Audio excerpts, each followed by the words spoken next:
नक्षत्रों में श्रेष्ठ है, उसी प्रकार प्रयाग सभी तीर्थों में सर्वश्रेष्ठ है।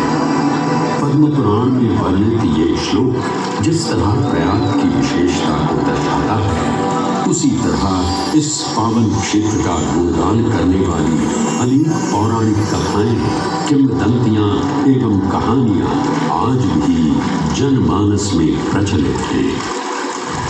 ऐसी ही एक पौराणिक कथा है जो भगवान ब्रह्मा को प्रयाग से जोड़ती है। मान्यताओं के अनुसार भगवान ब्रह्मा को यज्ञ करने हेतु एक दिव्य स्थान की आवश्यकता थी, जिसके चयन को लेकर वे बड़ी ही दुविधा में थे।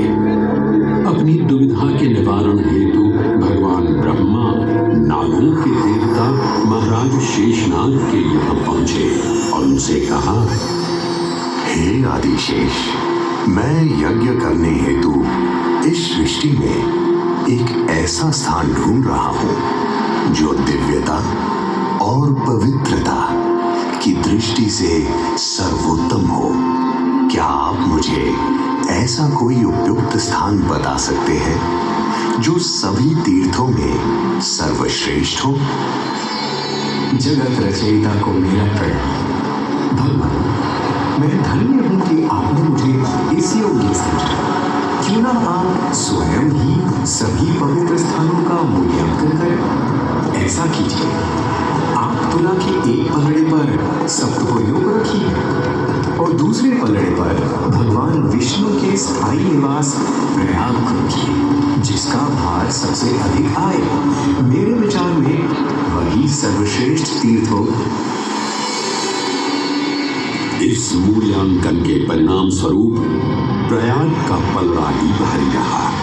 इस तरह प्रयाग की प्रधानता सिद्ध हुई और तभी से इसे तीर्थों का राजा कहा जाने लगा। आज भी ऐसी मान्यता है कि भगवान ब्रह्मा ने गंगा नदी के पश्चिमी तट पर 10 अश्वमेध यज्ञ संपन्न किए थे। आज उस स्थान को हम दशाश्वमेध घाट के नाम से जानते हैं। भगवान ब्रह्मा के अलावा इंद्रदेव, वरुण देव एवं सोमदेव ने भी प्रयाग क्षेत्र में ही भगवान विष्णु की आराधना करने हेतु यज्ञ किए थे, जिससे उन्हें भी श्री हरि का आशीर्वाद प्राप्त हुआ। प्रयाग शब्द में प्र का अर्थ है प्रकृष्ट और याग का अर्थ होता है यज्ञ। इसलिए इन दो शब्दों से बना प्रयाग सबसे पवित्र स्थान माना जाता है।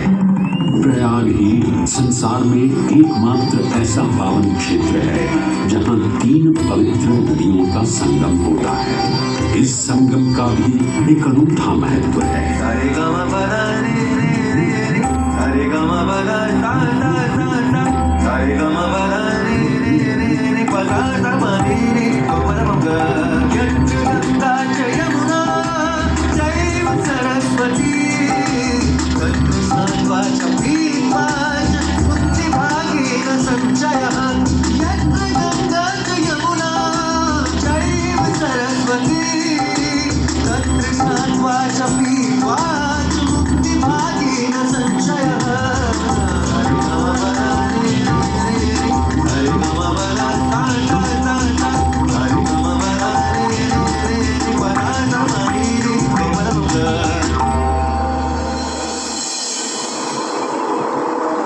प्रयाग में गंगा, यमुना और सरस्वती जैसी 3 सबसे पवित्र और पूजनीय नदियों का दिव्य संगम होता है।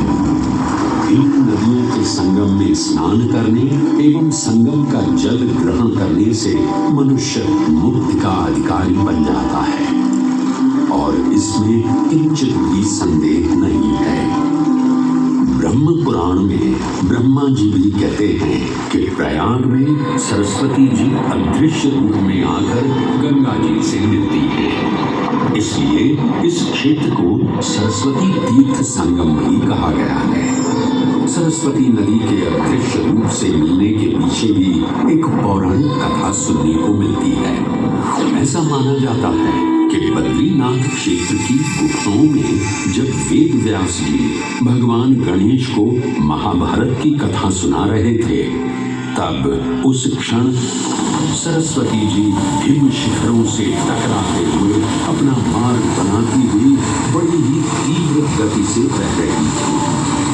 सरस्वती नदी के इस तेज बहाव से उत्पन्न होने वाली तेज ध्वनि वेद व्यास जी का ध्यान भंग कर रही।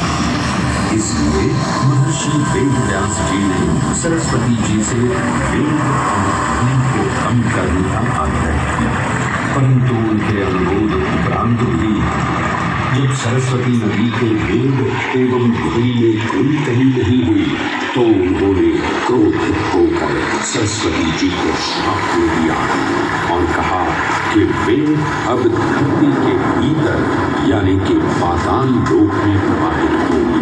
तब से ये माना जाता है कि हिम शिखरों से उद्गमित हुई सरस्वती नदी उत्तराखंड के माना गांव से आगे अपने अदृश्य रूप में प्रवाहित होती है। आगे चलकर यही अदृश्य रूपी मां सरस्वती प्रयागराज में गंगा एवं यमुना नदी से मिलकर त्रिवेणी संगम को पूर्ण करती है।